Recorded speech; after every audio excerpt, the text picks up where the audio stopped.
মূল্যবৃদ্ধির একটি অঙ্ক। ১ কিলোগ্রাম চায়ের মূল্য ৩০% বৃদ্ধি পেলে মূল্য বৃদ্ধি পায় ৯০ টাকা, তবে ওই চায়ের নতুন মূল্য কত? নতুন মূল্য চেয়েছে, এটা মাথায় রাখবেন। তাহলে ধরি পুরনো মূল্য ১০০ টাকা, ৩০% বৃদ্ধি পেয়েছে অর্থাৎ নতুন মূল্য ১৩০ টাকা। তাহলে আমাদের এই ১০০ ধরলে আমাদের মূল্য বৃদ্ধি হয়েছে ৩০ টাকা, কিন্তু অঙ্কে বলছে মূল্য বৃদ্ধি পেয়েছে ৯০ টাকা। তাহলে সেই ঐকিক নিয়ম ৩০ টাকা সমান ওদের ৯০ টাকা, ১ টাকা সমান ওদের কত? এবার ১০০ টাকা সমান করব না, কারণ ১০০ টাকাটা পুরনো মূল্য, কিন্তু ওরা চেয়েছে নতুন মূল্য, তাই একদম নতুন টাকাটাই করে দেবো। ১৩০ টাকা সমান ১৩০ টাকা।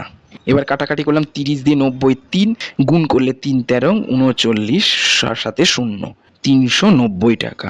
এখানে আছে অপশান বি।